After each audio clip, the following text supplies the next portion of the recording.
पटीदार से जलन रखने वाले पटीदार की शादी नहीं होने देते हैं।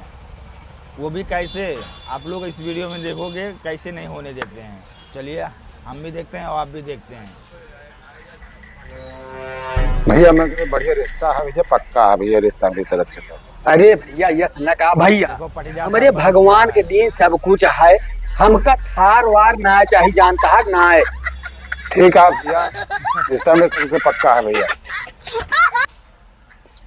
काका देखा दू गाड़ी आई है, कहा था थार वार न लिया। अरे वह पटीदार हमका सुनावत है, जब तक हम जिंदा ही ना इनके हाथ लागे न दे पाए। तू एक काम कर, हम कहीं आगे दुकान बैठा रहा क्या बर्तन के लेके आवत इनके ब्याह हुए दे जब तक हम जिंदा ही नहीं होने देगा। देखो भैया सब तय तुकार हो गया है, सब फाइनल हो गया है। अब ऐसा है बैठा, हम पानी लेके आई, थोड़ा मुंह मीठा कर लिए जा। हाँ लाग गया मनाई पीछे पालक भैया दूसरा बैठा।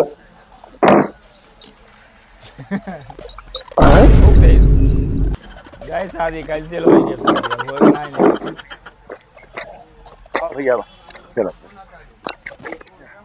पालक कहाँ से आवत भैया, सुल्तानपुर से आओ थे। सुल्तानपुर से आवत। हाँ भैया, शादी देखे आवा। हाँ भैया। अरे कहाँ यहाँ तो फंस गया। कहाँ भैया? अरे यार तुझसे कहा बताई, फोन में बात करे, हमारा नंबर लेके। अच्छा यह सारी स्थिति बता दे कैसा है, समझा। बहुत बहुत तू अपन मन नहीं करे यार, सुल्तानपुर में तुम्हारी रिश्तेदारी है। अरे बहुत धन्यवाद भैया, आप बताए थे कम से कम बिटिया वाली बात। हाँ तोरे बिटिया जिंदगी बता पूरा निकल लिया। हाँ, अच्छा अच्छा अच्छा अच्छा।